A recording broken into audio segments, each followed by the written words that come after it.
शिव भगवान की प्रियात्मा आज सहजकुंड शाखा सतगुरुदेव 42तम जन्मोत्सव पौरोहित करुवा शाखार सभापति जोगी राधा मुनि जी महोदय परिचालना करुवा जोगी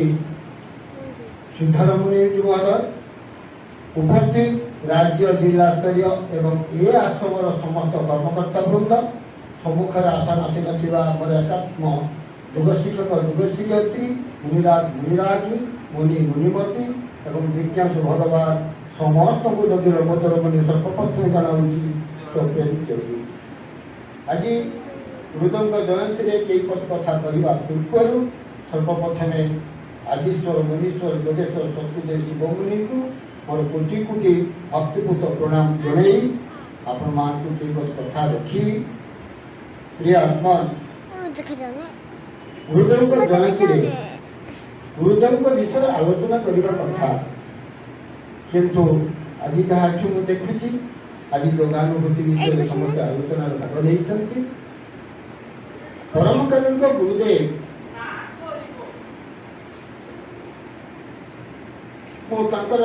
जीवन में तलु समस्त किसी कही छाड़ी जाऊँगी आपण समस्ते जानते दिनकर घटना परम कालीन गुरुदेव आश्रम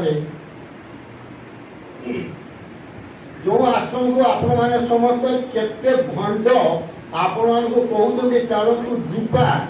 ये गुरुधाम देखा देखिए काली दिन में अनेक लोक को आपण को गुरुधाम को नहीं किंतु प्रिय आत्मा